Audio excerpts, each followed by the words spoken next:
everyone, and welcome to the Mountainside Podcast. Our guest for this episode is a BMX legend, lead singer of a punk rock band, stand-up comedian, and much more. We traveled into Los Angeles to sit down with my friend Rick Thorne and record this podcast in Hollywood. It was a great time, and I hope you enjoy the listen.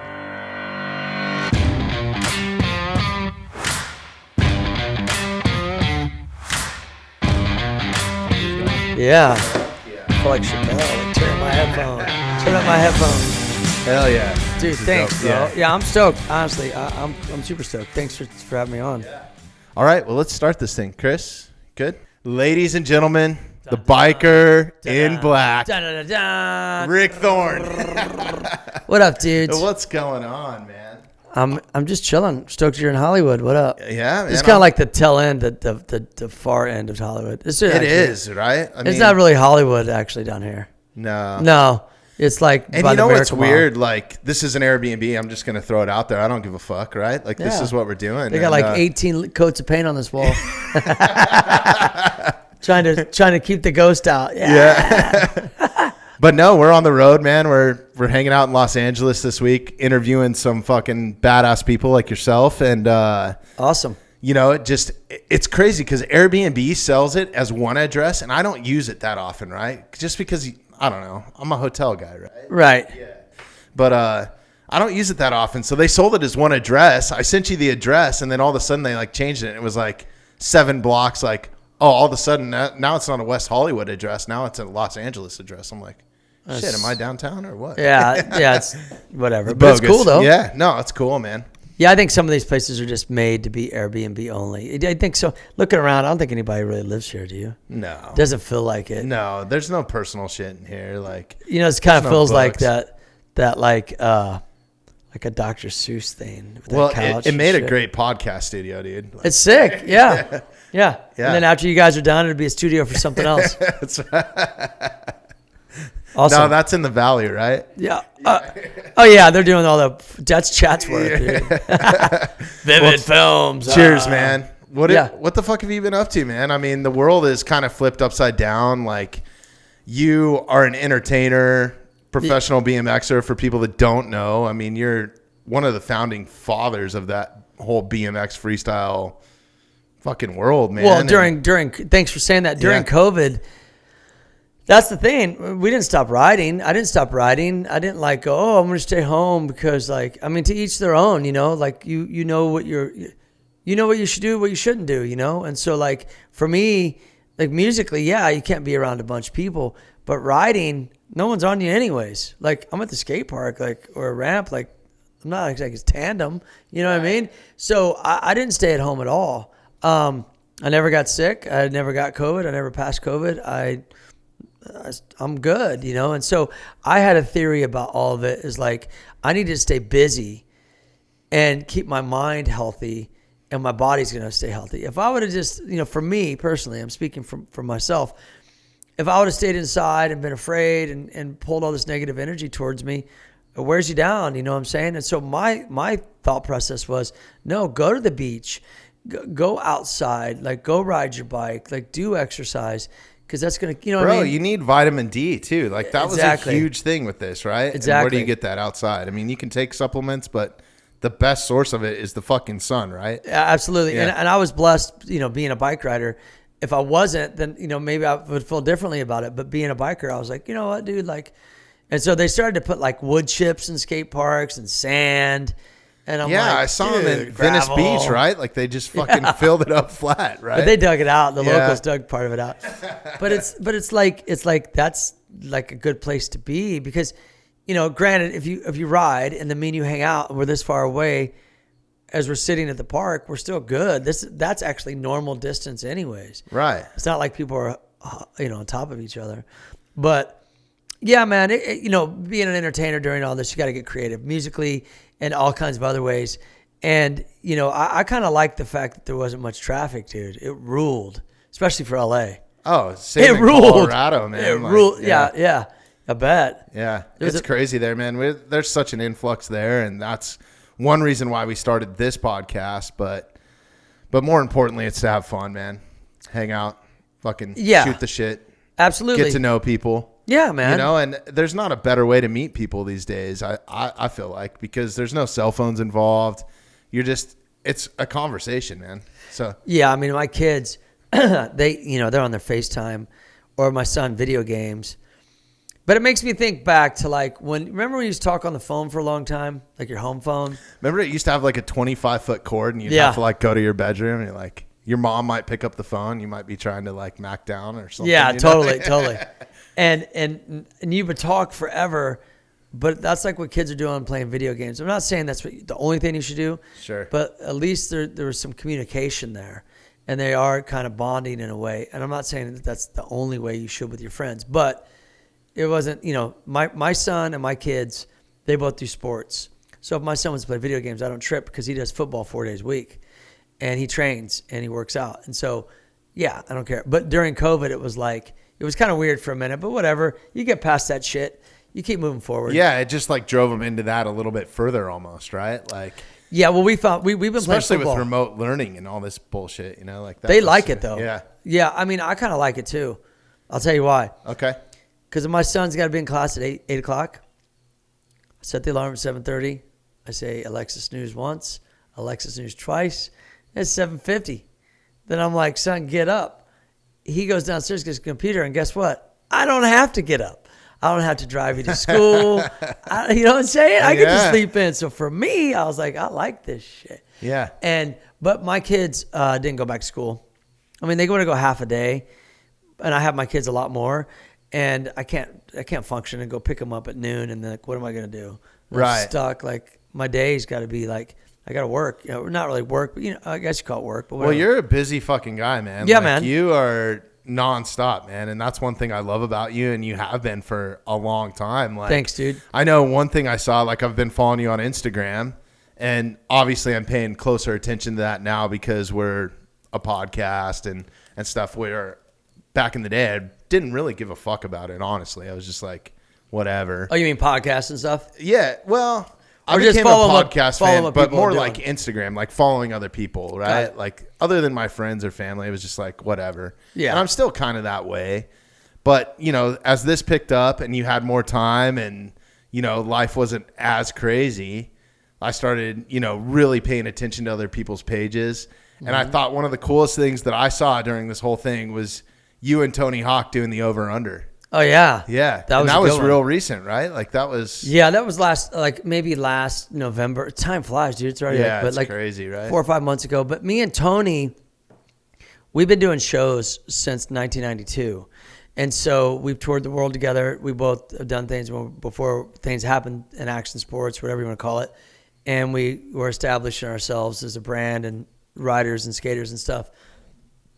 And, I just found COVID was good for me because I hit up Tony and I saw a lot of people were riding in his warehouse. And I live pretty far away from him. He lives down south. And so it's a mission, But then I was like, dude, why have I not gone down there again so long? Because I didn't ride vert for a long time.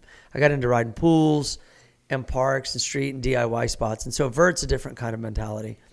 And now I'm all back into vert. I love it. So anyways, I was down there riding and Tony asked to do doubles. And at first it was side by side. I was like, cool. And then the next session, he's like, hey, I'll go underneath you.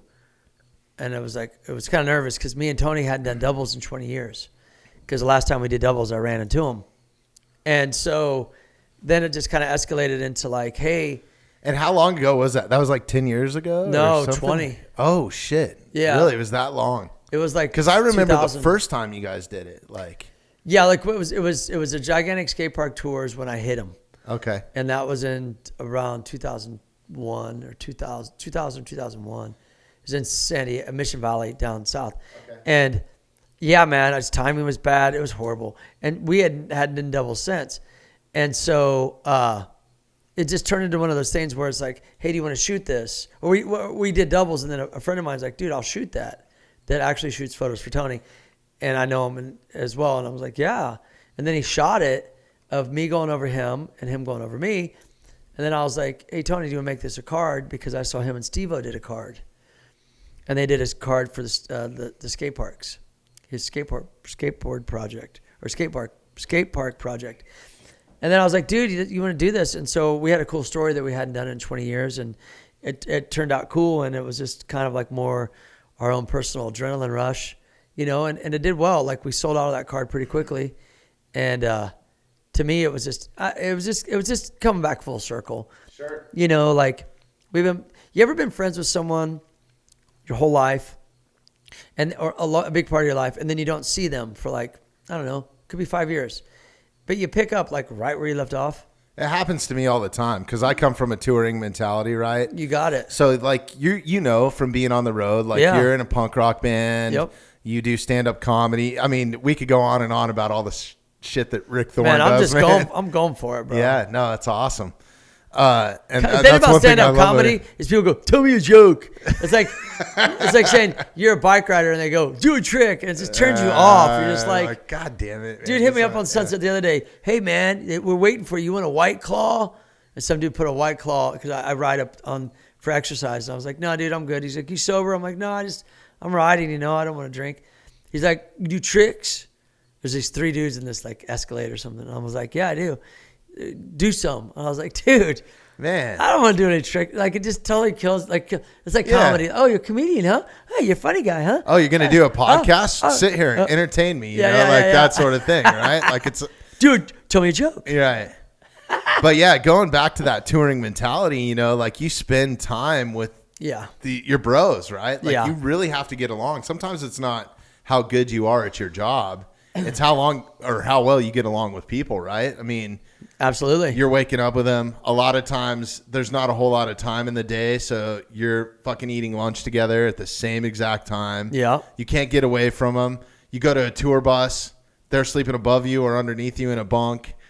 You know, sometimes you showering together in a fucking hockey room, you know, hockey fucking locker room. Yeah. So you really know somebody, you know what I mean? Well, the thing is too, is that like, you know, if you're in a band, you play for an hour. Right. So like you got to put up like maybe 2 hours or 3 hours of the day, you might be vibing. And then you got those other 21 hours where you're like, I got to be around this dude and we don't vibe. Yeah. And that's the part that's hard. Same with BMX. Right. I toured with dudes for months and I've just been like, but then I kind of try to get along with everybody. Not like being like Switzerland, you know what I mean? Like just being this neutral guy, like, oh, but I don't really, I've learned to like not let people ruin my vibe or my moment. Yeah, no, you can't. Man. Yeah. And you just kind of like go whatever. Like just like I've toured sometimes so long with people I couldn't stand, but at the same time, I didn't let it affect my vibe of who I am because I've always had a really big personality, and sometimes it's worked for me and sometimes it's worked against me. So sometimes when it's working for me, sometimes other people could get intimidated by that. I know. They want to sabotage it. And you're like, dude, so then you just kind of learn to like, what I've learned in life is you learn what to talk to with certain people. Because not everything you could share with everybody. Yeah. You just kind of learn. Not as bad, but I've just learned to be that way. No, you definitely have to read them a little bit. You know what I mean? And, I've had some friends now, and I woke up and I was like 20 years later going, I never knew that dude was that way. But I changed. I mean, when I changed, right, that person stayed the same, and the old me didn't see that, and the new me does, and the new me's like, I don't know. You ever done that? And you're like, a lot of times. Like, I don't want to share anything with this dude. Well, think about like your close friends, you know, like growing up. How many of them are super tight now, you know? Like maybe a few. Yeah. Maybe a slight handful. Mm-hmm. But those dudes like, you know, Tony Hawk for you example, you know, like road guys that I've toured with, I've been in the trenches, they have your back, that sort of thing. Yeah. You know, you see them 10 years in 10-year spans. Yeah. And you just don't skip it like a beat, man. Like you never even miss that 10 years. So you're just like pick right up where you left off, right? Absolutely. And you know, touring is a lot. It's like tour life's, I miss touring because, you know, I've taken on the responsibility of kids, had to slow down on touring now that my kids are getting older. You know, things are changing again. But yeah, you're right, man. You tour with somebody or you're around somebody, but you got to keep your mind on like, you know, especially music. Music could be crazy. Yeah. Yeah. Music could be really crazy. It can be. It's a lot of weird egos in that. But it's the same in everything. You're in a lot of weird places too, man. Yeah, but it's the same in everything. Sure. Comedy's no different. Like there's always going to be competition, you know? And so you either sink or swim. Yeah. You know what I mean? And like, you don't let someone, if you let someone get underneath your skin and you get upset, then you get off track on what you need to do. So the best is just try to be like, whatever. Do you know what's going on in the comedy world? I mean, are clubs going to open here at any point? I think so. Yeah. I think so eventually, but California is going to be probably the slowest, the same as New York, to get back to normal. Right. Because there's a lot of people here, man. I know. Yeah. I know. There's a lot, but I think like I just interviewed a friend of mine for my podcast today.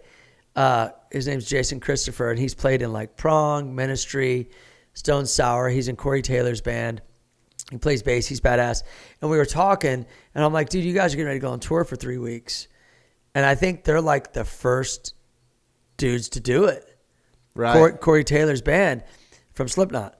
And I'm like, dude, what's going to happen is they're going to tour, and then everyone's going to go, how was it? Did anybody get sick? And then the next, they'll be like, well, I guess it's cool to tour again. They're going to set the precedent, yeah. Yeah. And so I told him today, I think you guys are the first to actually do an actual physical like tour. How fucking fitting too, man. I know, right? Band. I know, right? Well, it's Corey's band. It's not Slipknot, but okay. I mean, whatever. Yeah. Anything Corey does is badass. You know? And so I think it's just going to be a matter of like a couple events, and then even with comedy and stuff, and then people will start to get more comfortable, and then it opens itself back up. Because it can't stay like this forever. No. We can't live like this, man. So no, dude. But you brought up your podcast, man, and I've been listening to that too. Just cool, like man. Ever since I saw it pop up in my feed, and I don't know how it popped up, I was just like, damn, Rick's doing fucking everything, man. I'm DIY, bro. Yeah. Fuck it. Yeah. Well, listen, I worked for ESPN Radio for 9 years. I had a show on the radio. Like I would go into Disney Building. This is back in I want to say like 2000, 2001. So you were doing this before podcasts were a thing, really. I mean, yeah. But here's the deal, and that's what I was getting to, is we would do this show, and then it would be like people would come in ABC Radio in the studio, and then it was on like actually KOLS here for a minute, and they didn't know where to put it on FM radio, blah, blah, blah. And then podcasts started to come about. So I would show up at an event, and I'd have an MP3 player. I was like, what's an MP3 player? What is this thing? It was all new. Like, what? Just crazy. It's a digital file? Yeah, right? Yeah. And so I did that for a long time, and then I would send the files to them, and I'd do stuff over the phone, and then I would still go into like the studio, and we would record, but it would be more on the podcast. And then that turned into like, it was called EXPN Action Sports Radio, because EXPN was the thing they were trying to push, the extreme side of sports instead of ESPN, like EXPN.com and stuff like that. And so I did that for like 9 years, and they were paying me pretty well. And when that went away, the podcasts were still new. Like to do it, like people were still trying to figure it out. Like you had this procedure, and I'm like, dude, this is a lot of work. I ain't making any money. I was used to making that money. Yeah. So I was like, I can't put my time into this. I got kids to feed and shit, and I just put it down. I wish I would have kept doing it, because I would have probably 1 million episodes at this point. And I started doing it maybe a year and a half ago, just because I felt like it was good practice for me. And I like talking to people, and I like talking, and I like interviewing. Isn't this one of the funnest things to do? I mean, it is for me, and that's why I've pursued it. Because I mean, touring was out for me. I have kids. What bands did you tour with? I did. So I started off in like reggae rock, punk rock, early in the days. Like my first gig was I was a guitar tech. Oh, cool. I had a buddy that had a band, and he was like, "Hey, we got this gig, and we need to look professional. So can I teach you how to tune my guitar?" And then you like hand it to me, and I was like, "Yeah." And then a month later, I was the band manager, right? So I ended up getting them like signed to an indie label, and it turned into all this shit. And then once I started getting on some larger tours, and I'd been a tour manager for a few years, I was like starting to get to know some production people that we were hiring, and I was seeing what we were paying these people, and I was like, wait a minute. I need to rethink what I'm doing right now, because basically I'm a paid babysitter. You know, like it's a tough. Yeah, it's tough. It's like, and so I rerouted my career and sold out or whatever. I mean, whatever. Yeah. What do you mean sold out? Like, do you just Well, stop? that's a big thing in like the punk world, right? Which I've never really gotten. Like, they call you a sellout if you get any sort of sponsorship or.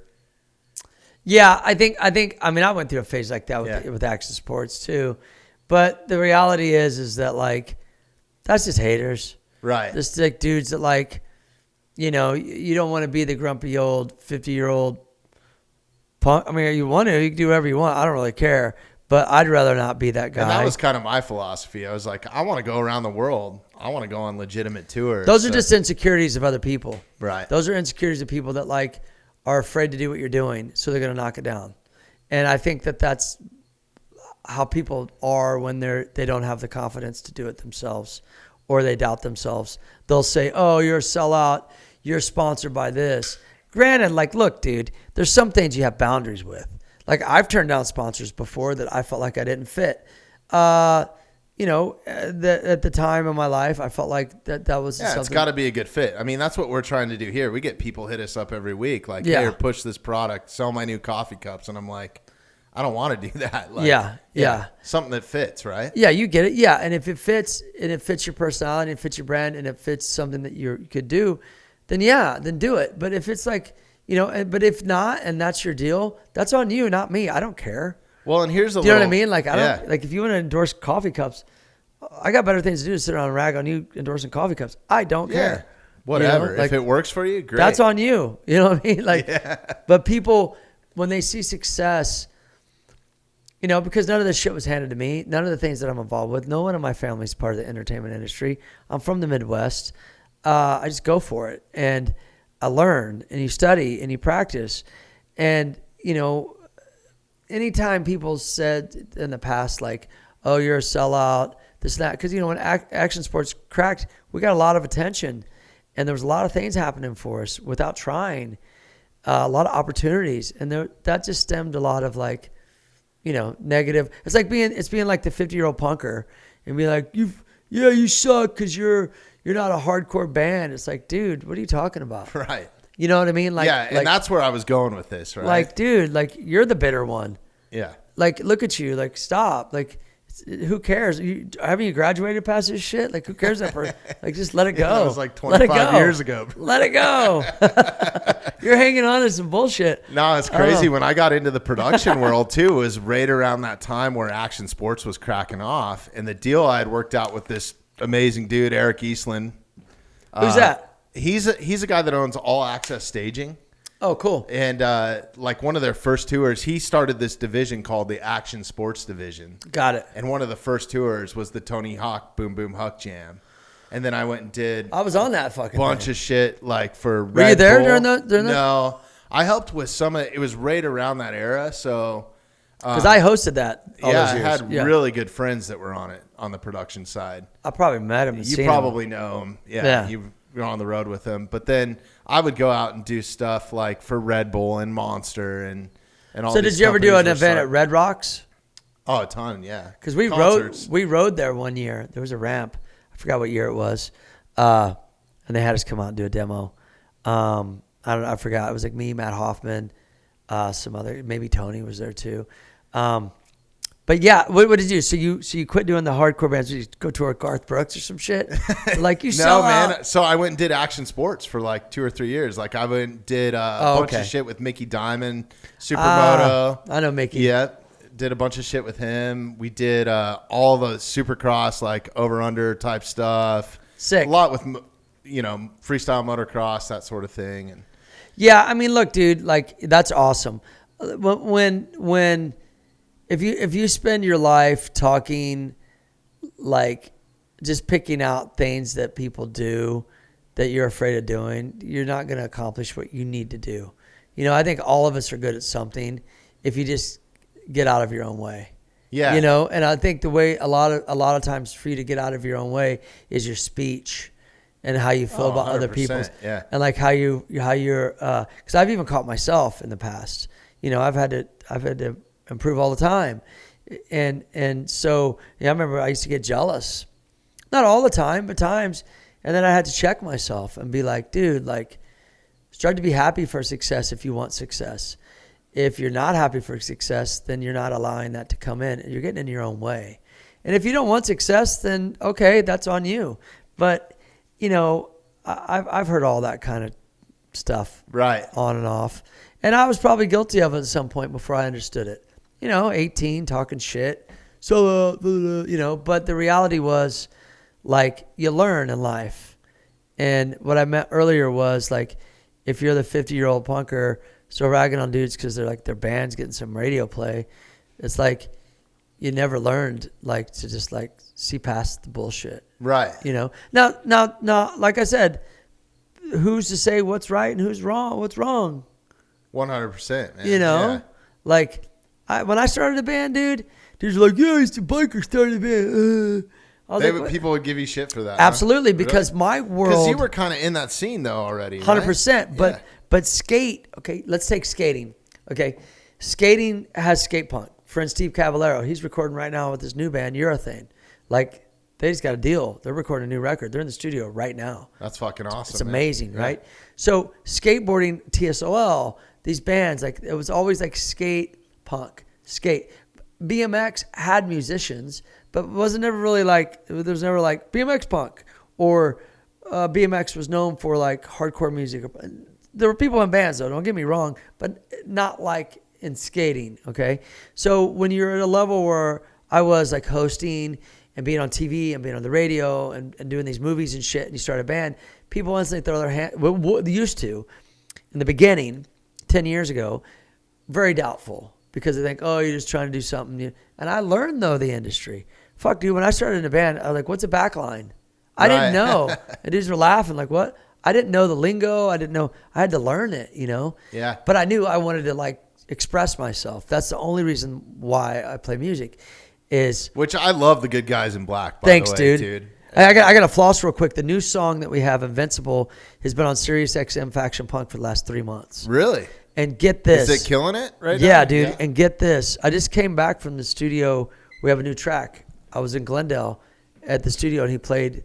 I'm gonna do vocals, but he got the drums done on this new track we're doing. This new song. But anyhow, I talked to my contact at Sirius XM, and they're like, "Yo, I just did a playlist, and you're gonna be in the Offspring's playlist because Noodles really likes your band." And I'm friends with Noodles, and to me, that's just huge to like get that kind of like acknowledgement as a musician, because that's all I wanted.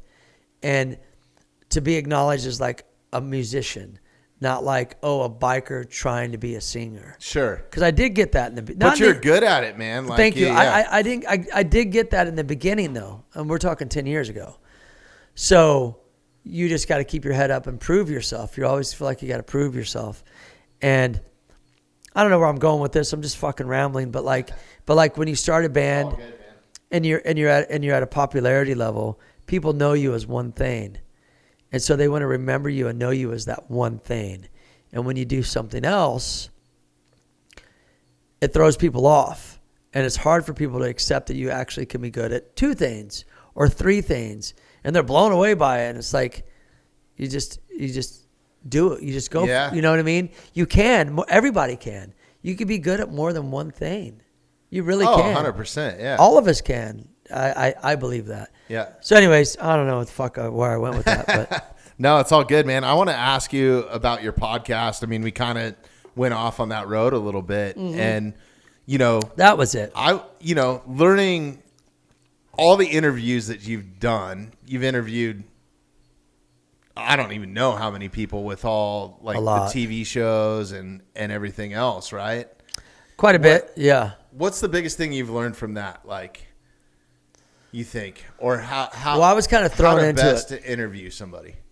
Yeah, it's a good question. Well, one thing is never ask somebody the shit before the camera's on, Right. because then they'll be like, I know some of the best conversations we have is when the camera's off, and that's what I love when you rolled in here. You're like, okay, let's fire it up. And well, I know, but I could say the same thing. Everything I just said, I could say again. right, Not everyone's like that. So like, and I can say it with the same enthusiasm, the exact same way, but not everyone's like that. So the second you turn on a camera, it's still, even though we're kind of numb to cameras in society, like when we grew up, if someone had a camera, it was a big deal. So, well, hold on, I'm on camera. Right. Hold on. Now it's like, hey, it's like, it's like we're kind of conditioned to it. But people change when they say, okay, let's go. So welcome to the show. On the episode I have, and you start to get this, like, you can see people's body language changing and shit. So Right. I would say don't interview anybody before the show. And I didn't know how to interview people, to be quite honest with you. I was kind of thrown into it. I didn't have any TV experience.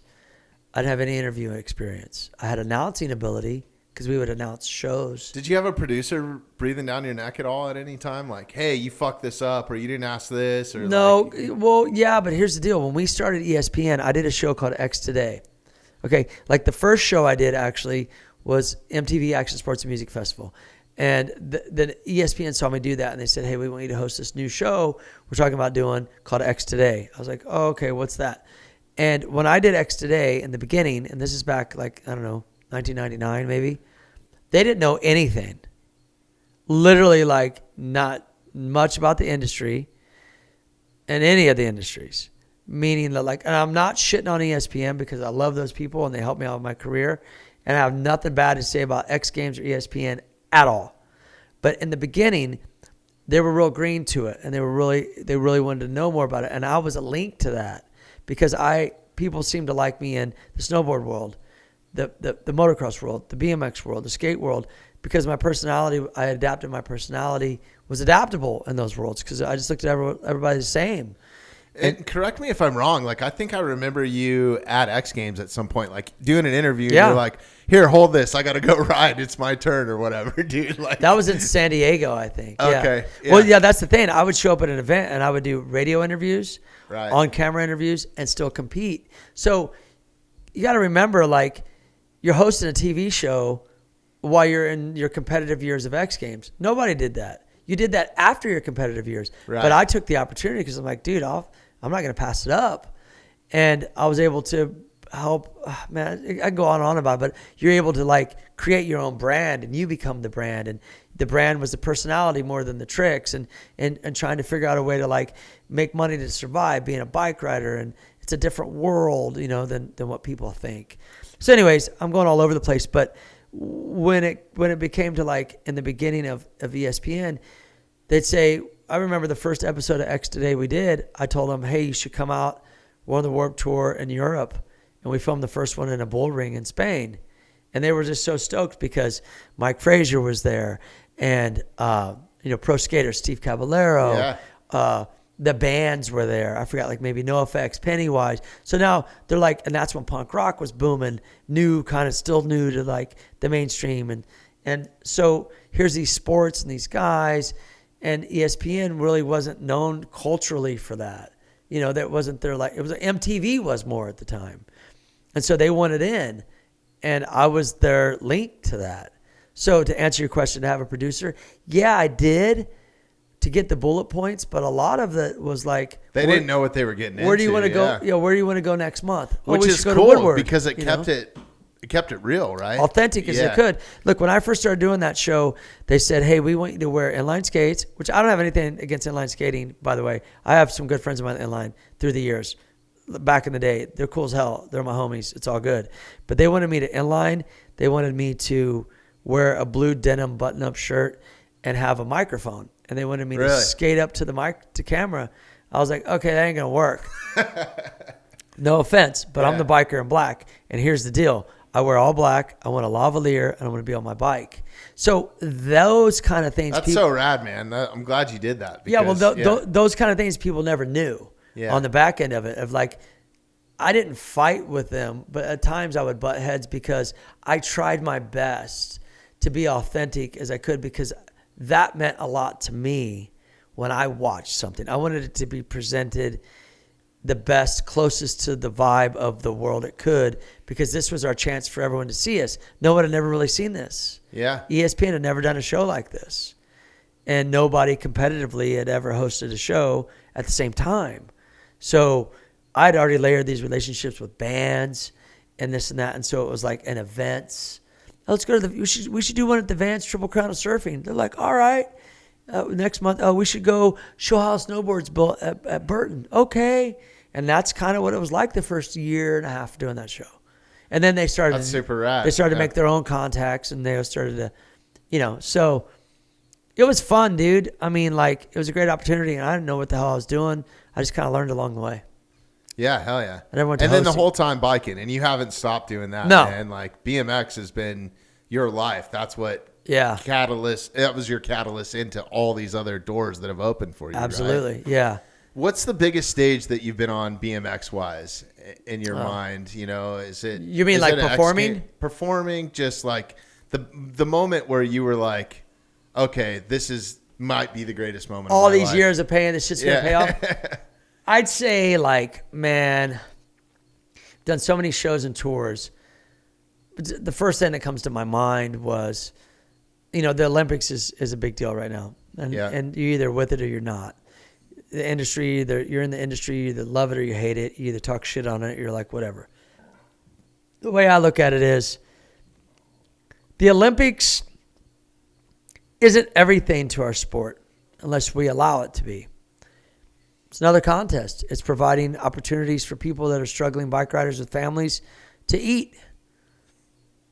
Might not be your cup of tea. I have my differences probably with it. Like, certain things I've heard, maybe like, you know, you still got to keep it genuine. You still got to keep it some authenticity or authentic to like what the sport's about. You know, not like land a trick and we're not gymnasts and put your hands up and roller them, all that kind of stuff. Right. I'm not saying that's where it's going, and I'm answering your question long form. Sure. I don't have a problem with it. Yeah. I don't have a problem with it. You know, you got to keep a hold of your sport. Us as riders had to protect the image of our sport. But we did a show in 1995, which was an amazing year. Was it? Wait, no, I'm sorry. It was 96. And it was at the closing ceremonies in Atlanta for the Olympics. And we went and rehearsed this show. It was 8 bikers, 8 skateboarders, and 8 inline skaters. It was all choreographed. And we presented action sports, quote unquote, to the masses through the Olympic Committee in front of 80,000 people. So when they rolled out, dude, it was insane. And people hadn't seen shit like this, probably, right? Like, people that attend the Olympics have never seen a dude do like a backflip on a bicycle. No, right? like B.B. King was there. It was like 80,000 people, dude. Oh, they must have lost their fucking minds. Well, here's the deal. They rolled out all the ramps in between commercial. And it wasn't just one ramp. It was like a huge vert ramp, so wide. And then the vert ramp, like, basically had these flat bottoms that went off. And there were 2 more, like, formed a box jump with a quarter. And then this way it came down and had quarter. It was major. It was magnum. It was big. And man, that was rad because that's the most people I ever performed at once. And I felt like, not that I always looked at X Games as being our Olympics, but I felt like that. I just felt like not like that solidified my career. And oh my God, I did this thing. It was just like, wow, man. Just one of those moments. Yeah, I made it this far and people are seeing our shit and what we're doing. And I know what BMX does for me and maybe some other kid a ride. And he might feel the way I feel because there's a lot of positivity to it. So I would think that was probably like the biggest show moment. Yeah. Like, okay, it's on. Even though every X Games has the same feeling, you still were in the moment. You still wanted to do your shit. You still wanted to it was a big deal to me because I worked for it. I worked to be in those X Games. It wasn't handed to me. And so that was the same with the Olympic thing. The skaters were like Tony Hawk, Andy McDonald. I'm trying to think. I think Bucky was in there. Bob Burnquist, I think. Don't quote me on all the skaters, but I know the bikers were Matt Hoffman, Dennis McCoy, me, Joe Rich, Dave, God bless, Dave Mara, the legend. Yeah. He was there. And so, it was a big deal, but we were all friends. And, but I mean, dude, I could say the same feeling of I want to learn 540s in the backyard, and I'm going to learn 540s, and I'm going to take that to the biggest contest. And I'll bust tables in an Olive Garden to get there, and I'll sleep on a floor, and I want to go place good. I want to make a name for myself. All that shit felt the same too. Yeah. Do you know what I mean? It's just all a sense of accomplishment. All of it. Once you make it to that next level, right? Yeah. Because it's like you never really feel like you make it. Whether it's in front of people or a new trick or whatever. Absolutely. Right? Yeah. Because you never really feel like you make it. Right. I don't. Like, I never feel like I'm on the top, man. Well, And I think once you get that feeling, you start going to the bottom. Because there's nowhere else to go. Yeah. Right. Yeah. No, it's a great point. Have you seen, there's a documentary about, I'm going to look it up real quick. Okay. Or is he on the laptop? Can you look this up? Chris can look it up for us. It's a Japanese chef, and he's a legend. And there's a documentary about it, and he talks about this. And his restaurants are like in this little like part of Japan. I've never been there, but it's legendary, and it's like by Subway and shit. It's like you're like, this is what? Like you watch the documentary, like this place, and like this dude's like a legend sushi chef, right? And did you find it? Looking up right now. Say legend sushi chef, Japan documentary. Hero Dreams. There it is. Now. Nice. That's it. What is it again, Chris? I believe it's Jiro Dreams, Okay. and it's on Netflix. Awesome. It's sick, and he talks about that. He's like, the top of what? Once I reach the top, I got nowhere else to go. You could always be better. And I was like, I cling to that. I was like, dude, like this dude's speaking my language. Like, hell yeah. I did a 10-foot air. It could be 11. Did 11. It could be 12. Did 13. Right. It could be 14. And like, that's it can kind always of be the better. extreme sports, man. I mean, That's just really, me, right? though. Yeah. Not everyone's like me. Some people may feel differently. Like, they got their sponsors. You know, nowadays it's different. Dudes ride. They could have a different agenda. Their dreams could be different. And I could understand that because they see it differently than we did. Yeah. Because it wasn't on TV and shit. I mean, you were at it for a long time before even like 96, like those moments that you were talking about, 80, right? I started riding quarter pipes in 81. Yeah. So, you know, but we always kind of had a bike. That's crazy. I know, right? 40 years, man. That's fucking wild. I know. Just rode here. I know, right? But rad. but like Hence, stay rad, right? I yeah, mean, yeah, stay rad all day. Yeah. And that's a reminder to myself to keep, you know, on your toes and shit. But yeah, man, I mean, it's just all about like all of it. All of it's been badges of honor and accomplishments and still be able to ride. But you know, the older you get or the longer you're alive or whatever, you got to work at it differently. Yeah. But, you know, Yeah, that's one of my questions for you is, you know, 40 years of, I mean, I'm sure you've had some crazy shit happen to you. Dude. How do you keep it going, man? I mean, well, you got to change things. you're right. You change your diet. You had to, you know, partying, which I never was a big partier. People are blown away by that. I've never done drugs. Really? Nope. I've smoked weed a couple times in my life, but I didn't like it. It wasn't my thing. I didn't start drinking alcohol until I was 27. Socially. I went through a little phase in my life, but it never was my thing because I had riding. And people go, nah, dude, you're so hyper. We could have swore you were wasted or you were high. I was like, no, I'm just like, I'm wired like that. I'm just hyped. And, you know, they always have some weird excuse. But the reality is that, no, I've never done drugs. And I think that that's a big part of it.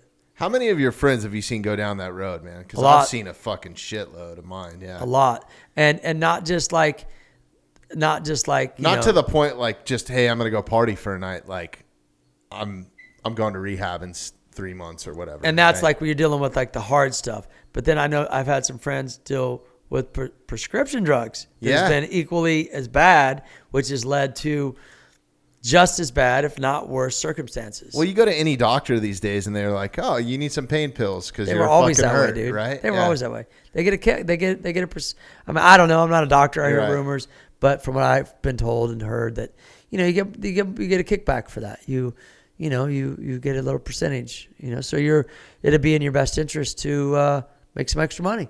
You know. Yeah. You know, so That's why those reps come by, man. I mean, I think that should be, you know, that's a whole nother conversation. But I think that that's something that should be brought to the attention as well. Is that like I don't take any pain medicine. I take CBD. Yeah. Which is awesome, by the way. Which is awesome. I mean, Yeah, but big proponent of that. before CBD, I didn't take anything for years. So, I mean, you've had some crazy injuries, I'm sure, right? Like, yeah, but nothing, dude. But whenever you had those injuries, you were just like, even if you brought the pain pills home, you just put them on If the they shelf. give me a bottle of Vicodin Uh-huh. with like fucking 100 in them, Yeah, which is big ass crazy. fucking horse pills and shit, maybe the first day, but with the second day, I just dealt with the pain. Right. Because I always felt like if I deal with the pain, It ain't gonna stay in me. If I take pills to mask the pain, it's still there. Yeah. So the second I stop taking pills, you're like, oh, there's the pain, take more pills. Oh, there's the pain, take more pills. Or like, oh, there's the pain. Oh, Clint Eastwood, what would he do? Yeah. He walked this mother off. Oh, and then you start to like, then you just start to like massage your elbows and your quads, you know, and you're starting to stretch and figure out these stretches and how to breathe and shit. And it goes away. Right. But it's like, see, I need these pills because I'm in pain. Yeah, because it's not solving the problem. The problem's still there. Now, granted, there'll be some people out there that probably say, what are you talking about? I couldn't walk if I didn't have these pills, bro. I'm saying what works for me. And how my mind's wired is that, yeah, I've never done drugs. I never was an alcoholic. And I wasn't the guy that relied on pain pills and Advil and all that shit. I've never taken it. I did an awesome podcast a couple months ago with this former Marine, Lucas O'Hare, broke his back. Super Gnarly. bad, dude. Wow. And he just put the pain pills aside, just went through it, and he had the fastest recovery out of like anybody. That the doctors were like, how in the hell did you do this? And he's like, well, I didn't take my pain pills. And they're like, oh, that makes sense. Yeah, and it's Like, mind control. Why'd you give them to me in the fucking first place? You know, Well, like I get it, but Yeah, well, it's like Yeah. it's like, okay, you touch this, you go, ah. You touch your side, you go, oh. And like by going, oh, you're protecting it. Yeah. Like, oh. You think, oh, I can relax now. Like, oh. right. But you got to learn to be like, oh, all right. Oh, all right. Okay, I accept that. And then it kind of goes away. Right. It's all, a lot of it's mental, right? It does. Yeah. I practice that, though. And so Yeah. to ride all these years, that's the kind of shit I practice. So what's the gnarliest injury that, Oh, bro. because I mean, yeah, I'm sure you've had some, what you do to your body is, when you wreck, I'm sure is Okay. not what a normal human does, right? I've learned about the body by, destroying it. No, I'm just kidding. I've had a lot. One piece at a time, I'm sure, yeah. Man, I did this one. The last one was like, what year are we? 2001? July of 2019. It was the last Warped Tour, 25 years. It was just a weekend. It was an actual tour. And it was in San Jose. And the first day I fell, I hooked up. I knocked out. I was like, what the fuck just happened? And I was like, my ribs hurt. Oh, man, shit, this sucks. Go to the hospital. Nah, I just broke some ribs. I'm good. At the time, I was vaping. Now, my big thing through the years I had a problem with was smoking. Okay. I started smoking when I was 30, though. Don't ask me why. I always hated smoking. Everyone in my family smoked. I told myself I'd never freaking be a smoker. And at 30, I ended up being a smoker. And people go, why did you do that? And I was like, well, at 19, I went to the doctor and they said I had asthma. And I was like, I ain't taking any fucking inhalers. I was like, I ain't doing it. And I found, this sounds totally stupid and people will be like, yeah, whatever. But I found that like smoking opened up my lungs. It actually helped me catch my deep breath. Yeah, that sense of like, but it was all bullshit because it was just masking, the Sure, problem. yeah, that's what you were telling yourself. But I felt like I used smoking as an inhaler, which is totally stupid. But it worked, and I ran it. And then vaping came along, and someone asked me to ride for him for vaping. And it was the point where my lungs were like squeezing and stuff. Right. I was like, I knew I needed to stop. I used to roll my own. And so I vaped. I was like, this is the alternative. And so, but then vaping always made me feel like I was full of liquid, I don't know, none of it's good for you. Right. So I always try which one's better. None of them are. They both suck. But I've known from experience. So are you still smoking to Not this at day? all. Yeah. Not at all. So what happened was, back to Warped Tour and the injury. As I fell, I was like, damn, what happened? Fuck, I'm tough. I'm not going to a doctor. Screw that. Fuck that. I'm going to walk this off. And I stayed up all night. It was me, Christian. Well, Christian and Soy didn't stay up all night. None of the other guys did. A couple other guys were, we were drinking some wine, just hanging out. But I stayed up all night because I was in pain. I didn't want to go to bed. I had to sleep sitting up and shit. And I did drink a little wine that night because I was just trying to like kill the pain, because it did hurt. I was like, this one hurts, but I ain't going to the doctor. So I was like, I ain't going. And so the next day, like I was rooming with Dennis McCoy, and I'm like, oh, you're going to the Warped Tour? All right, I'll see you guys there. So here I am in the hotel room by myself. I was like, dude, I ain't going to sit here all day. This sucks. So I Ubered up to the Warped Tour, And I got out and I was like walking, but like not fast. And the whole time, like my shoulder hurt, my ribs, like, oh man, I'm still vaping and shit. Walking, hey, what's up? And I don't take pain medicine, but I told you that, but I was in so much pain that I knew I had to fly home the next day. I fell on Saturday, today's Sunday, Monday we're going home. I just want to go home and rest. I know that plane ride's going to suck. So I went to the Warped Tour to the medic to ask them if they had any pain medicine that would just tie me over because I was in that much pain. Now, I'm hypocritical saying I never took pain pills, good, but I'm being real with you. I haven't. But this one was gnarly. I knew it was gnarly. I was in denial going to the hospital. I didn't want to go. And someone's like, dude, you need to go to the hospital. I didn't have insurance at the time. People were like, what? Well, yeah. I didn't have insurance. I didn't have insurance for like 9 years. I just ran it. So, I'm like, whatever. Yeah. And I didn't go. I said, no. I couldn't breathe. I still didn't have any pain medicine. I was like, fuck it. I'll just deal with it. I accepted it at that point. No one had anything. I was like, fuck it. They said, dude, you got to go to the doctor. And what sparked it was I was walking with Kevin Lyman, the owner of Warped Tour, and I couldn't keep up with him. But he was just walking normal. He's like, dude, what's wrong with you? I go, I can't breathe very well. It's like, you go to the doctor. So I went to the hospital. The first hospital's like, yo, dude, we can't help you here. What? Like, what are you talking about? So they put me in an ambulance. Steve Van Dorn from Vans, if anyone knows any out there, Steve Van Dorn is like, he is Vans. His dad started Vans. He's like OG. He's like a legend. He's badass. And if it wasn't for those two guys, I would be dead because here's what happened. They put me in an ambulance and I was like, okay, went to a different hospital. And like, when I got there, it was like ER, the movie and shit. Like they're rushing me in and shit and jamming an IV. And I'm like, what's good? There's still no one's telling me what the fuck's going on. Really? And like, yeah, dude. And as I'm getting ready to get knocked out, I'm like, dude, what is the problem? And they're like, you have blood in your lungs. And I went, what? Oh, shit. So you had a punctured lung. No, it wasn't punctured. What happened is when I fell, I ruptured an artery. So arteries, pump back to the heart. Well, it was pumping, filling up my lung. I had 2 liters. Now, I didn't know how many. So were you coughing blood or anything at this point? I was still vaping and shit. I was running. Damn. I was like, I'm all right.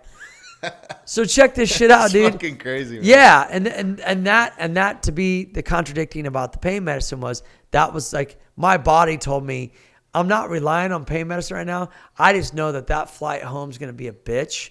I'm gonna have to sit up. It was that pain where even sitting up it hurt. If I laid down to sleep, I wouldn't get up. Yeah, I wouldn't be able to.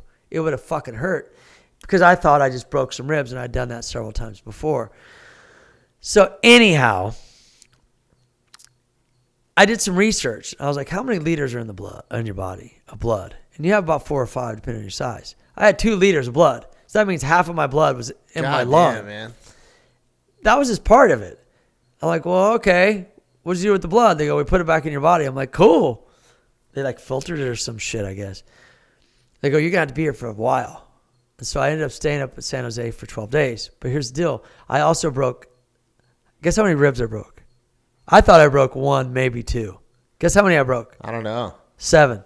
Gee, isn't that all? You only have 8? Is it 8? I don't know, but I broke 7 fucking Chris, ribs. You're going to have to Google this. Google how many that ribs shit. on one side? I fractured my clavicle bone. I fractured. I broke, and I fractured my T2 vertebrae from the slam. Bam. Damn. I was like, motherfucker. Like, I've been riding my whole life. I never felt like I slammed. Just the way you fell or something, huh? All right. Most people are born with 12 ribs on each side and a total of 24 ribs. So I broke 7. 70%. Something and you like have some in the front and back, right? You have your back ribs. Yes, you have like your floating ribs and ones that break easy. I've separated mine before. There's nothing they can do for it. And that's what I thought. That sucks. You get it. So I was like, they're not going to do anything. They're going to put a body cast on me and shit. Fucking, you know what I mean? So I figured like I'd be like Clint Eastwood and shit and just try to like deal with the pain as much as I could. It was fucking hurt to like move and like turn your head. Well, I'm glad those dudes sent you to the hospital, man. I mean, fucking. Well, here's the deal. Me too. Steve Van Dorn and Kevin Lyman, I owe them my life, right? And here's the deal. I was there 12 days. And so I had a chest tube and like, fuck, man, I want to leave and shit. And they're like, you have fluid in your lungs still. In the back. and we don't, we need to put another chest tube from the backside into your lung through your back to drain that out. I'm like, what is it? Is it blood? They're like, no, it's fluid. I'm like, fluid? I'm too young to be having fluid in my lungs. Because that's what happens to older people. It happened to both my grandparents. Unfortunately, they both died that way. They had liquid in their lungs and they got sick. Not recently, not because of COVID. It was years ago, but that's... But so like a pneumonia thing? Yeah, it's common. It happens a lot, unfortunately. And so I was like, oh, shit, I'm too young to have that. I started thinking, so I'm in the hospital. I started researching vaping and shit. Vaping weakens arteries and blood vessels. That caught my attention. So I started to go down that. And I was like, dude, what if, there's a popcorn lung, vaping and shit. I did always feel like I was full of liquid. I'm not going to lie to you. I did. It was like, and it was sticky and shit. And it would fill the tank up and spill on you and fucking it was a mess.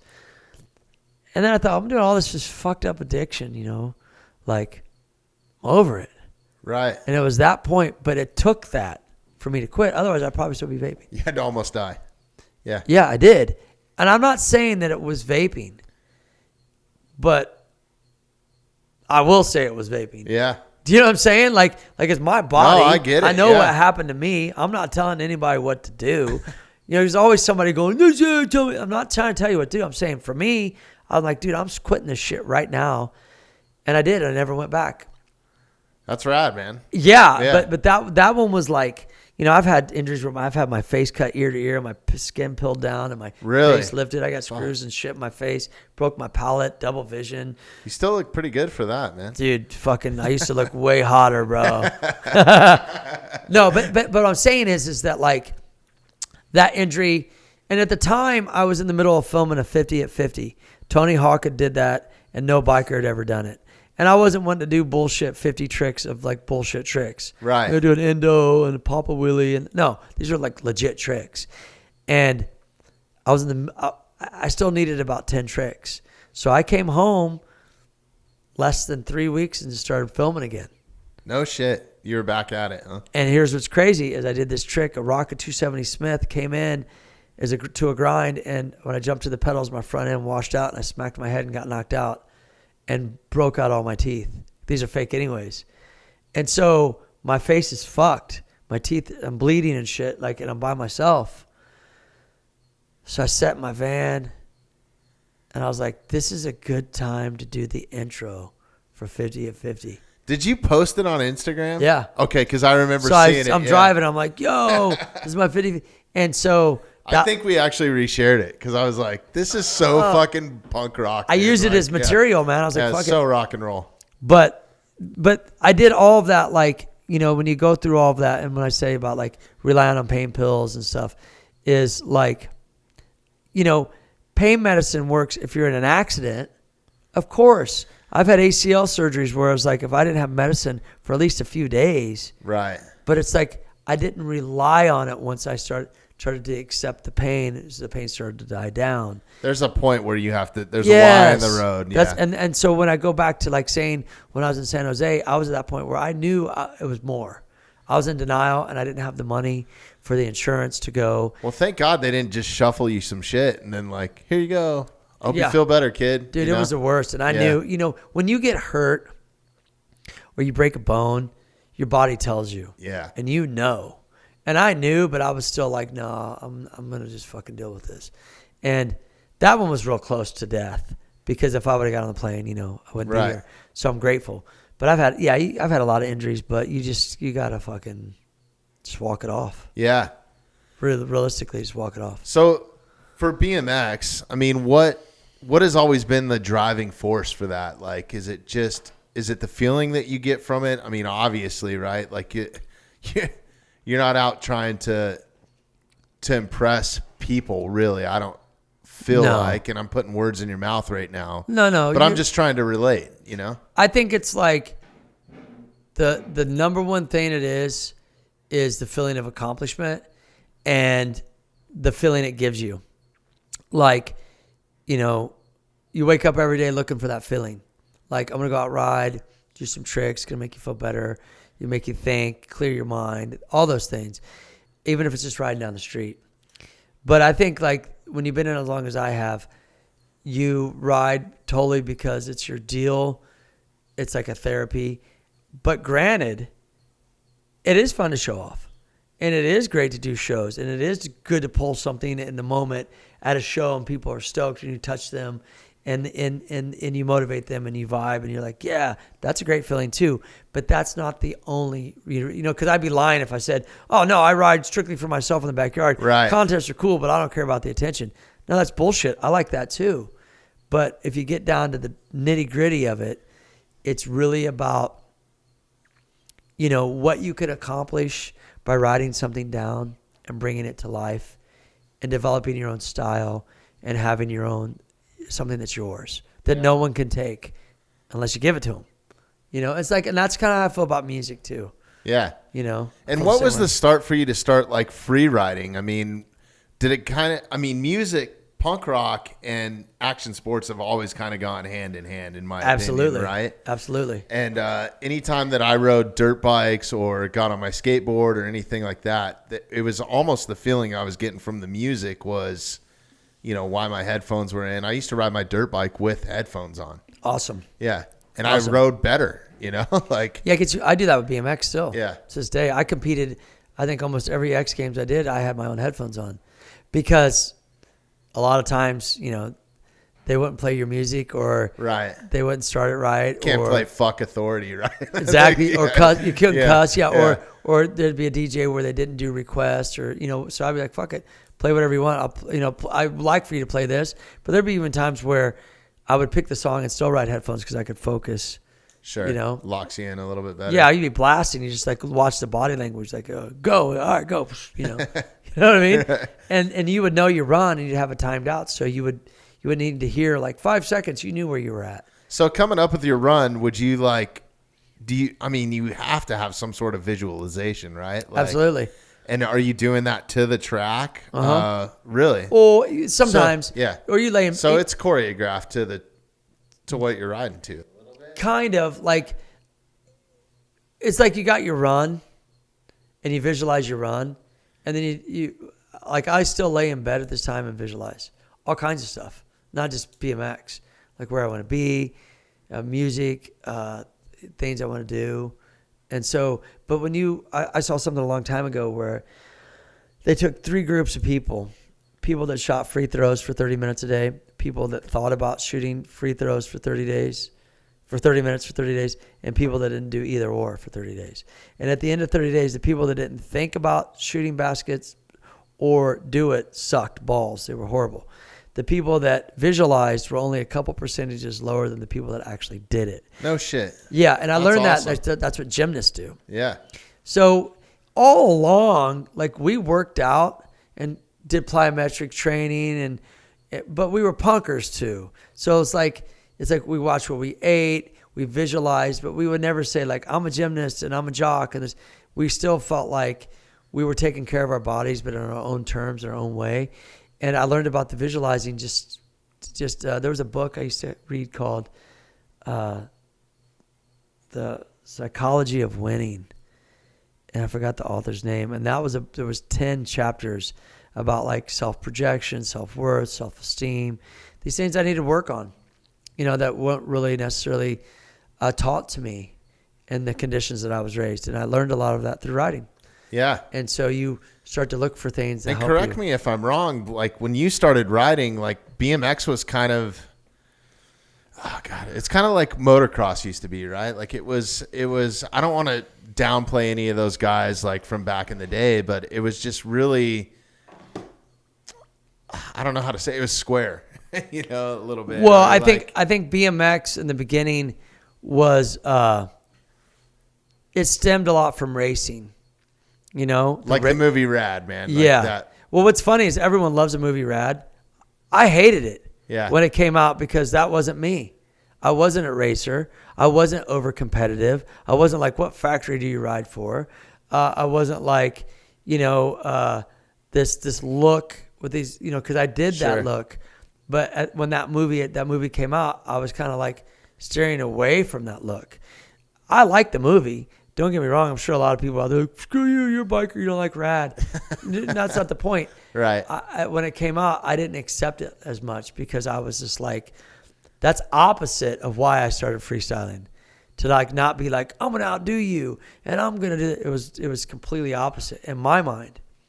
And so, you know, when BMX started out, like just like anything, it was probably, you know, skating wasn't always like I'm sure it had its moments when it was kind of square, just like anything does. But sure, you have different people get involved and different styles come in, and it starts to develop itself in different ways. Same to happen with bikes. It's just there's always been less bikers. And for us to like, you know, make it with sponsorships for years in our industry, in the 80s, dude, if you drank a lot or people found out you drank or you smoked, you were blacklisted. None of that was allowed. It was still really square, right, you could say. Yeah. It was still a spawn of racing. But that always killed me not because I wanted to drink and party and stuff. It's because I don't want to be a spawn of anything. You know, we'd go racing and we'd be doing tricks in the parking lot racing. Now, I'm not shitting on racing. It's all good. It's just not my deal. I always felt like freestyle was its own thing. And that was just me. And that's my mind. I felt like that's what it was. And so for us, we had to like fulfill that with I'm the glad sponsors. you kept it true, man, because I feel like that inspired so many different things. Like, yeah. Maybe that inspired freestyle motocross and these guys to be a little bit more rebel. Like well, they were the same way. They were the same way. That sort of thing, yeah. They had to follow that corporate look with the leathers and this jersey and they had to be like, you know, professional. You always got to be a professional. But I toured with all those guys in the young days. Yeah. Feist and Linkoggle and Deegan and Twitch. I'm good friends with Scummy. Like all those dudes that Warped Tour, Bo Manley, all those guys. And so it's just, you know, when BMX kind of, it wasn't until maybe 10 years ago, it started to get more, or maybe a little more, well, that made a little longer than that, but it wasn't until the bikers started to take control of the companies. Because it was just an old way of thinking, you know? But yeah, I mean, I never really thought about it because I was a Midwest kid. And so I think is so rad because I thought originally you grew up here or something. Everyone always thought that. Really? But to say like it's square, right? Back in Missouri, we were edgy. Right. They didn't like us. The football players. You were and the shit. black sheep, yeah. Me and us and the skaters, we all got along. In the early '80s, we may be dressed like California, OP shorts and slip-on Vans, and your hair bleaching your bangs and shit. And you're riding around, and like people like they wanted to get us because we were different. Right. So I never really looked at it like I always thought that we were edgy. So then when we were put back in that category of like a spawn of racing that to me didn't seem as edgy, I was always like, in my mind, rebelling of like, no, I'm not a racer. That makes a lot of sense. But plus you were doing that then. I mean, you got probably 10 years on me. So at my age, I was like watching that as a kid going, man, this is fucking rad. Now I want to go ride my bike, you know? Yeah, absolutely. And you guys weren't really publicized then. I mean, you probably rode for 10 or 15 years before you even had any sort of... 14. Really? Airwalk was my first paying sponsor. Shit. But I did shows. So like, you know, you would do state fair shows, boat shows, so many state fair shows. So many. Oh my God. And then I linked up with Hoffman because Hoffman was friends with McCoy. And then we formed the Sprocket Jockeys in '88 and we would do state fairs, but I still had to work. So I wasn't making a dime from any sponsor for 14 years of riding. I got good when the dark ages, bro. Yeah. Yeah. I got a great story for you, man. My normal assistant couldn't make it out. That's why we got Chris. Chris, you're not second best or anything. You're chopped liver, bro. But my boy Jeremy, that does the podcast with me all the time, he was super bummed when he heard that I was recording with you because this was kind of a last minute thing, right? So he's like, fuck, why didn't I make the trip, you know? But he has a story from you and Sprocket Jockeys at a state fair in Philadelphia.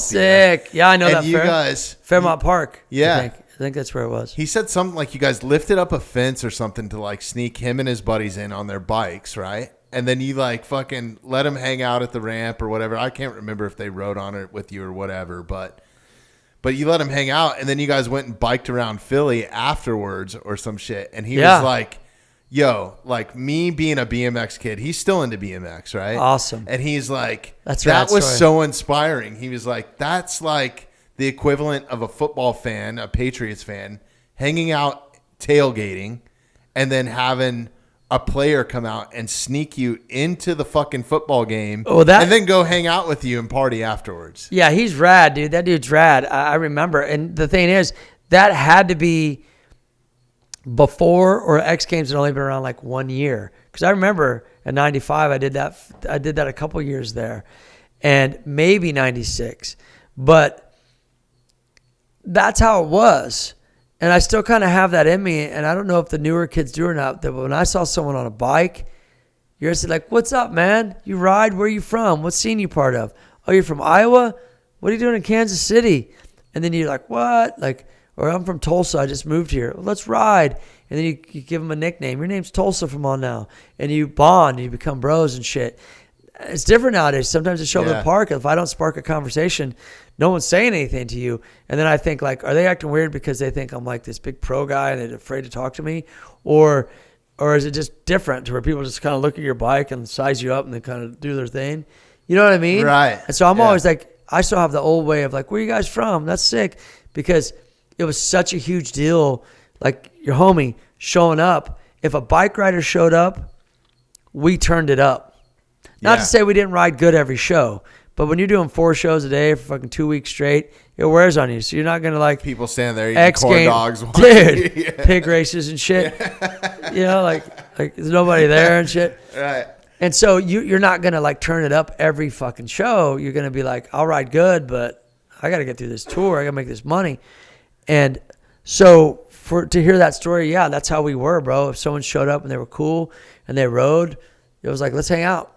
Because we knew there wasn't that many of us. Yeah. You know, there was like slim pickings if you find someone to ride with that was new. And that person might have had a style or was doing some tricks or their bike was set up different or some shit. It was all cool, you know? Yeah, Jeremy's super bummed. So we'll have to do this again, man. Yeah. Next time we're in LA or if you're in Colorado, you got to come check out our studio. Let's go. It's way better than this Airbnb. So it's all good. Yeah. We're here. But these standards came in BMX. Like, oh, you're running pegs, you're running brakes, you dress like this. And I'm like old school, like, dude, the whole reason I got into riding was because not to hear any of that shit. Right. Of like what I'm supposed to do and how I'm supposed to ride and what I'm supposed to be. Like, that, like, I'm just like one of the last few cut from a different cloth of like, you know, success to us wasn't like the sponsorship because we didn't even think that was going to happen. Success to us was like pulling tricks with your friends and not being told what to do. And that's really one of the reasons why I started riding. I don't like being told what to do. I'm going to do my own thing. You know? So then when your industry down the road is saying like these standards of what you can and can't do, you're just laughing going, who put this guy in charge? What? Right. You can't help but think that, dude. You're like kind of like, I'll do my own thing. You know, that's super rad, man. I'm glad you kept it real, man. Well, that's all these years. And thanks, but that's how we would treat people. Yeah, we would see like your homie, and we'd be like, "Dude, what's up?" And I've heard that from multiple people too. It's not just Jeremy. Like I could tell you a couple more stories, and maybe we will off the air or something. But just open minded. Yeah. Oh, but off the air would be bad ones. Like, remember that time? You're dick. That dude. Fucking guy. Yeah. Whatever. No, that's awesome, man. You know, you've done a ton of interviews. You've been on a ton of podcasts. We're kind of coming up on time here. I don't want to take up too much more of your time. I know. I talk a lot, dude. I was saying the same thing. So it's awesome, man. I can't believe we went through this, man. I didn't even get. I feel like we didn't get in. You should have told me to shut the hell up, dude. No, it's awesome, man. We'll just have to do it again. That's all I appreciate the opportunity coming all the way down here. Yeah, hell yeah. But do you do all these podcasts? Do you ever have a question that's like, fuck, I wish somebody would ask me this, or does that ever come across your mind or like? Yeah. You know what? I think like what fascinates me about people, and I've answered this for your podcast, if that's what you're wondering, is why do you do what you do? Like, how did you get started? What was that moment that made you go, I'm going to do this shit? What was that moment where you're like, I'm a punk rocker? Right. What was it? Or what was that moment where you're like, I want to play football. I'm going to pursue this. Something happens in people's lives where it just clicks of something you want to do. Sometimes people get it earlier than others. My mom tells me all the time, your kids aren't going to be like you, Rick. You found what you wanted to do at 10, 11 years old, 12 years old. You didn't even know what was ahead of you. You just wanted to do it. Not everybody's like that. So I got to remember that. But when you find like what you like to do, what is that moment that changes your life that makes you go, I'm going to get this shit? It could be at 50. Look, I saw a documentary. I know we got to go, but I'm going to say this. No, we're in no hurry, man. So. I saw a documentary on Colonel Sanders. I was on tour somewhere. I don't know what the fuck it was. Some TV show. Kentucky? Might have been. And that dude's a gangster, dude. When I say that, I'm just saying gangster. But he was trying to make something happen, invent shit his whole life. And he invented this chicken. This is before fast foods and shit. And he wrote it up on the wall in the documentary. It says his daughter says this, or someone in his family says that. He has his recipe. And then he would load up his Buick with deep fryers and go to diners and say, do you want to carry my chicken in this diner? I was like, this dude's fucking badass. And then it got to the point where fast food shit started to pop. Started to grow some, and they said, well, we got the tacos and we got the hamburgers. We got chicken. Right. So what Colonel Sanders did was he took that whole image he had, with his white outfit, his glasses. That was from a cartoon. That wasn't what he looked like. And he became that. And he became Colonel Sanders Kentucky Fried Chicken. And he landed his shit. And he did it like when he was 60-something years old, when most people were like ready to throw in the fucking towel. But he had been at it for like, He was trying to like invent all kinds of shit his whole life. He never gave up. And my point to that is that like, don't give up. Like if you got an idea or a dream or something don't go the way you want it to go, of course it's not going to go the way you want it to go. No, it doesn't work like that for anybody. But you got to stay on your path and be able to adapt quickly to keep going towards that goal. And it inspired the shit out of me because I was like, and the documentary goes on to say that like he only made $1 million, and then the next day the shit's worth like $570 million, and then he tries to sell his chicken like Colonel Sanders chicken. They're like, dude, you can't do that. You sold your shit. He's like, what? Yeah. And then he took him back to court and shit because he didn't understand the business of it. Probably, maybe he did, maybe he didn't. I don't know. But the point of the story was that like he never gave up.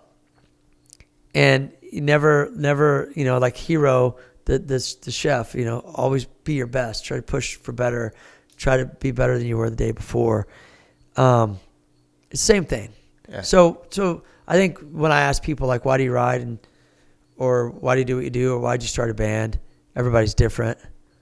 But that's always that. I like to hear that part of the story of like, well, I was like fucking 12 and this happened this day and then this happened, then I knew. And that's like, and then you can reflect like. And I urge people, man, I think that there's a lot of people, and I had to learn this for myself. You come up with this idea and you're like, you just fucking start telling yourself right away, like, there's no way I can do this. There's no way I'm going to be good at this. And then maybe you go down the road a little bit further. Maybe you go buy that BMX bike, or you buy a podcast setup, and then your first interview comes along and you're like, fuck, I'm going to suck at this. Like that's always in the back of your mind. Your voice is talking. And if you can block that out and get out of your own way a little bit, man, like a lot of I was scared as shit to go do my first gig. You know what I mean? Yeah. And then it just got easier, and it's gotten easier and easier over the years. Yeah. So, once you start anything, it gets easier. Yeah. Or not easier, but you're like, oh, why didn't I do this 10 years ago? It's like just that start. Right. And I had to remind myself all the time. I'm not perfect. But you got to break through that first time. For me, anyways, that was the feeling. It was like that first initial, just like, oh shit, I am good at something, Yeah. Well, and the thing is that like, we're all good at something.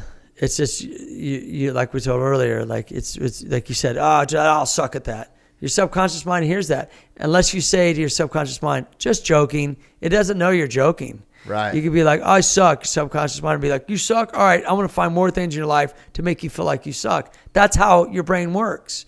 But if you go, I suck, and you go to and you say, make a note to yourself in your head, hey, I'm just joking about that. Yeah. Like when I tell an old story about some bullshit that I went through, I always remind myself like, hey, this is an old story.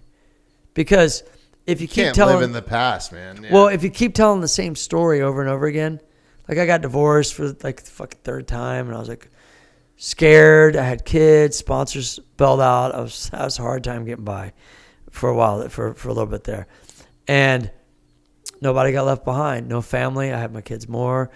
But what I found myself doing was I was telling the same story of loss, and I kept getting losses, and it just kind of makes sense. But no one ever told me. So I studied different books.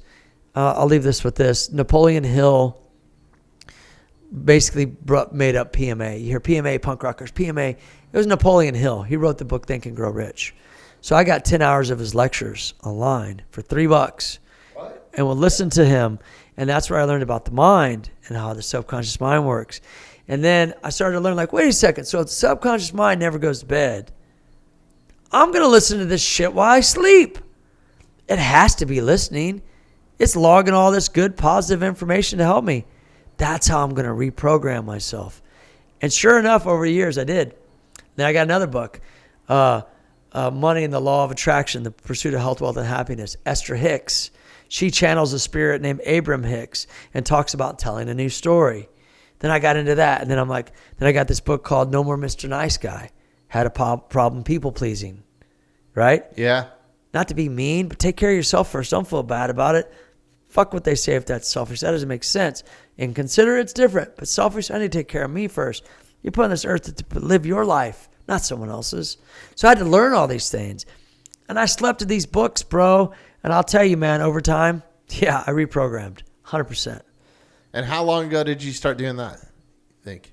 2013. Okay. But it wasn't until like maybe 2006 where it started to really soak in.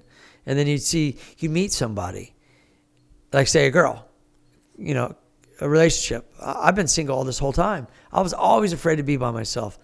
Now I kind of like it.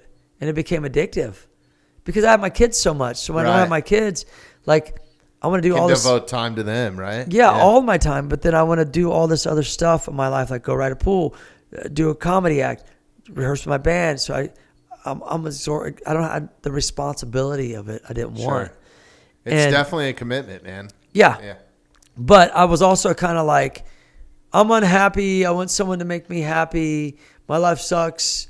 And I wanted to prove to myself that, like, no, my life doesn't suck, that I have to make myself happy in order to attract that other person rather than, like, rely on another person to make me happy.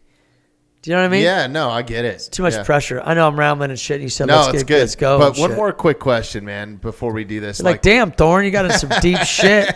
I was trying to say bye, you asshole. Like, I'm trying to say peace out. It's all good, man. Someone coming in here in 2 seconds. No. Yeah, you're the last one tonight. Thank God. Yeah. Anyways. But no, I got to ask you, what's next for you? What do you got coming up? I know you're constantly doing stuff. Yeah, man. What's next? New song, new music video. I got a gig. Someone asked me to play a gig November 26th. So music's going to be coming back. Hell yeah. Where's that at? That's going to be in Hemet. Okay. So Hemet's like a little town way inland. I know where it's at. And so more gigs are going to pop up. More riding is going to pop up. I just got a new signature e-bike that I'm doing with House of Lithium. And so we're pushing that pretty hardcore. Signature socks. I'm actually recording my own audiobook about injuries because I don't like to read much, but I like to listen to stories. So I'm going to do my own audiobook. I've already started, actually. And then my podcast. Are you doing your own audiobook? Yeah. Awesome. Yeah, because I don't want someone to read it for me. Like, yeah. If I think it's better if Ice-T did a book called The Ice Opinion, and he read the book years ago, and that always stuck with me. I was like, dude, well, Ice-T's got a dope voice too. Audiobooks are the shit too, by the way. Yeah. But just keep going forward, bro. You know what I mean? Keep writing, keep setting goals, keep creating, and enjoy this last, 3, 4, 5 years with my kids before they're actually adults, and hit the road. Let's go. That's super rad, man. This has been a lot of fun. Thanks, Thank you for coming down. Thanks, man. Really appreciate it. Before we let you go, where can people find you? Drop your Instagram. Okay. I'm sure you got a website, right? Yeah. You got hot sauce, man. You got all kinds of stuff. It's cool. I'm tripping out on some of the shit that comes the way. But yeah, the signature Don Wapel's hot sauce is good. Instagram's Rick Thorne with an E. All of it is, when I say all of it, I mean like Twitter, and then rickthorne.tv, and then whatever social platform like Clubhouse and all these other new ones that popped up. It's just Rick Thorne, all of it. YouTube, and then my band, Good Guys in Black. If you go check them out, especially if you're into punk rock music, man. Dude, it's fucking good shit. Thanks, dude. I'll send you all our shit. Okay. But yeah, man, and then that's the same with the Instagrams and Facebook and stuff. It's Good Guys in Black, and then Cooking with the Thorns. Oh, really? Yeah. You got a cooking show too? Yeah, me and my son started a cooking show. I've done about 13 episodes, and as a website, Instagram, Cooking with the Thorns. I'll have to check that out because I've been watching Bert Kreischer's. Like, I went back and just stumbled across so good. Yeah, it's fucking awesome, man. Well, I mean, I know we got to go. We keep saying that, but cooking's a good way to bond with your family, and even if it's like, your girlfriend, your husband, your wife, your kids, your grandma, whatever, like something about cooking brings you together.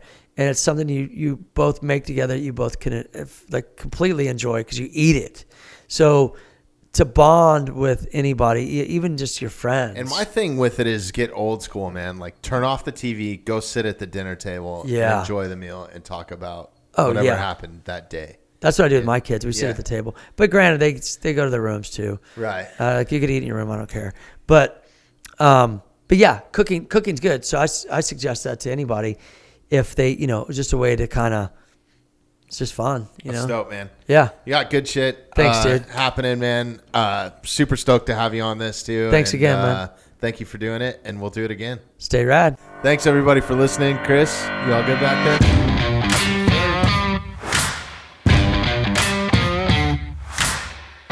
Thanks for listening to the Mountainside Podcast. If you haven't had a chance to do this already, please take a moment, follow, like, subscribe, or rate on whatever platform you catch the Mountainside Podcast at.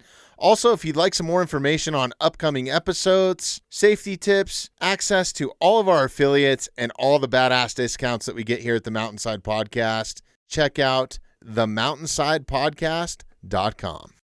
The Mountainside Podcast is now available on Patreon. If you'd like access to bonus footage, behind-the-scenes content, ad-free listening, and much more, simply find the link in our bio or visit patreon.com/themountainside.